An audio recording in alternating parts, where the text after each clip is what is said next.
नमस्कार। आज हम एक छोटे विषय से पर चर्चा कर रहे हैं। आयुर्वेद विज्ञान भारतीय दर्शन पर आधारित है। कई बार लोगों की यह धारणा होती है कि आयुर्वेद रोग का विज्ञान है, लेकिन वास्तविकता ऐसी नहीं है। आयुर्वेद को स्वास्थ्य का विज्ञान कहा जा सकता है, लेकिन अगर हम आयुर्वेद शब्द के माध्यम से इसके बारे में सोचे तो यह आयुष्य का ज्ञान है। अर्थात आयुर्वेद ने हमारे जीवन में जो भी प्रश्न उठ सकते हैं या जीवन जीते हुए जिन कठिनाइयों का सामना कर पड़ सकता है, उनका संपूर्ण समाधान दिया है। तदनुसार आज हम एक छोटे विषय से बात करने जा रहे हैं। आयुर्वेद ने जीवन जीते हुए एक उपदेश दिया है कि हमें हमेशा पूर्वाभिभाषी रहना चाहिए। पूर्वाभिभाषी का क्या अर्थ है? इसका मतलब है कि अगर कोई व्यक्ति हमारे सामने आता है तो हमें पहले उससे बात करनी चाहिए, उसके बोलने का इंतज़ार नहीं करें, और इससे कई लाभ होते हैं। ये कितना सरल है, लेकिन यह आयुर्वेद द्वारा दिया गया एक उपदेश है। हम कई बार व्यवहार में इसका पालन करते हैं, लेकिन कभी कभी इसका पालन नहीं किया जाता। हम इस बात को भी अनदेखा कर देते हैं कि आयुर्वेद ने यह उपदेश क्यों किया। आइए देखें कि अगर हम इस सवाल को मान लें तो क्या होगा। इसके लिए यहाँ दो छोटे उदाहरण दिए गए हैं। मान लीजिए हम शाम को अपने परिवार के साथ घर पर कोई सीरियल वगैरह देख रहे हैं।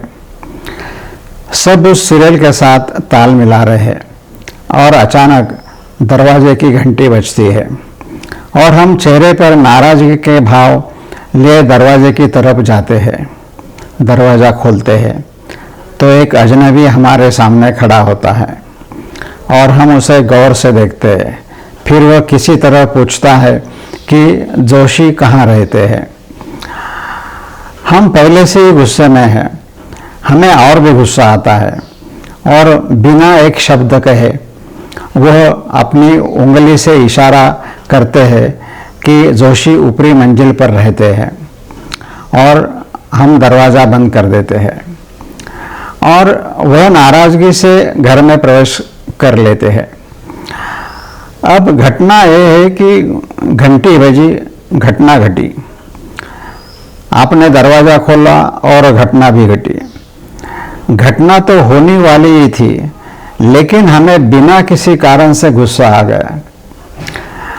गुस्सा होने का मतलब है थोड़ा सा गुस्सा होना या दुखी होना। यही दो चीज़ें संभव है। इससे हमें क्या मिला? मान लीजिए दरवाज़ा खोलने के बाद हमने उससे पूछा होता कि उसे क्या चाहिए, तो उस व्यक्ति का दर्द या डर कम हो जाता और वह बिना किसी दबाव के वही सवाल पूछ लेता। अगर हमने उसे शब्दों में बताया होता, हाँ जोशी ऊपर वाली मंजिल पर रहते हैं, इस तरफ जीना है, तो उसे कितना अच्छा लगता। यानी उससे दुख या गुस्सा नहीं होता और हम उस गुस्से में और दर्द को खुद पर नहीं ले पाते।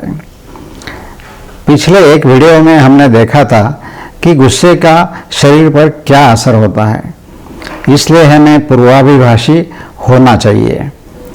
हम गुस्से में कभी कुछ नहीं पूछ सकते, गुस्से में बोल नहीं सकते, और इसका असर हमारे शरीर और मन पर पड़ता है, प्रभाव पड़ता है। आइए एक और उदाहरण देखें। हम दुकान में कुछ खरीदने गए। दुकानदार हमें गौर से देख रहा था। जब तक हम उससे न पूछे वो हमसे कुछ नहीं पूछता, इसलिए हमें थोड़ी बेचैनी या दुख होता है। अगर उस दुकानदार ने हमें पूछने से पहले ही पूछ लिया होता कि हमें क्या चाहिए, तो हम कभी नाराज न होते और इससे उसका व्यापार बढ़ जाता। शायद हम ये तय कर सकते हैं कि यह हम उसकी दुकान में दोबारा नहीं आना चाहते हैं, लेकिन ऐसा तय करते हुए भी हम अपने शरीर से अपनी नाराज़गी जाहिर करते हैं। और ये भी समझ लीजिए कि अगर हम सोचते भी हैं कि उसने ऐसा व्यवहार किया, तो भी अपनी बात कहने से पहले बोलने से हमें कुछ नहीं खोना है। इससे दोनों का ही नुकसान हुआ। व्यापार के लिहाज से भी उसका नुकसान हुआ, हमें भी दुख हुआ और हमें थोड़ा गुस्सा भी आ सकता है। ये दोनों ही बातें इसलिए हुई क्योंकि हमने पहली बात नहीं की। आयुर्वेद ने कितना महत्वपूर्ण संदेश उपदेश दिया है। इसलिए आयुर्वेद जीवन का विज्ञान है, आयुष्य का वेद है। संक्षेप में, मन का शरीर पर क्या प्रभाव पड़ता है और हमसे गलतियां होने की संभावना बनी रहती है। हम अनजाने में ही अपने मन का यह गुस्सा दूसरों पर निकाल देते हैं। जब हम किसी से बात कर रहे होते हैं तो हम गुस्से या दुख के साथ बात नहीं कर सकते। अगर हम सलाह मान ले तो हमारे शरीर पर कोई बुरा असर नहीं पड़ेगा, गुस्सा और दुख पैदा नहीं होगा।